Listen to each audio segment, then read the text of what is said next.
نئی حکومت نے معاشی طور پہ بہرحال کام کچھ کیا. فار ایگزامپل انہوں نے باہر سے سرمایہ کاری لانے کی کوشش کی, سفارتکاری کی. سعودی عرب انویسٹ کر رہا ہے $10 ارب. اچھا, اس کے بعد دبئی وہاں پہ آ رہا ہے, ملیشیا سرمایہ کاری کرنے کے لیے آ رہا ہے. تو کافی وہ باغ دوڑ کر رہے ہیں, تو اس پہ آپ کیا کہیں گے؟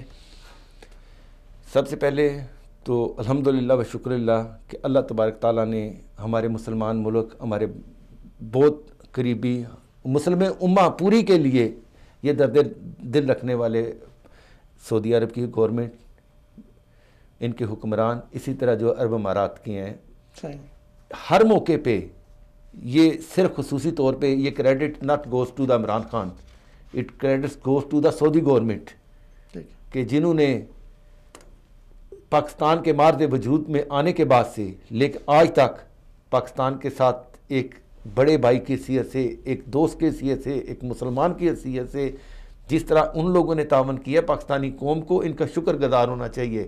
ہر موقع پہ طوفان آیا ہو, زلزلہ آیا ہو, اگر آپ نے ایٹمی دھماکہ کیا ہو, آپ کسی مشکل میں ہوں, سعودی عرب نے آپ کو مشاورت دی ہے, سعودی عرب نے آپ کی امداد کی ہے, کسی بغیر طمع اور لالچ کے کی ہے. یہ سعودی حکومت اور عرب ممالک جو ہیں ہمارے لیے ویسے رحمت ہیں.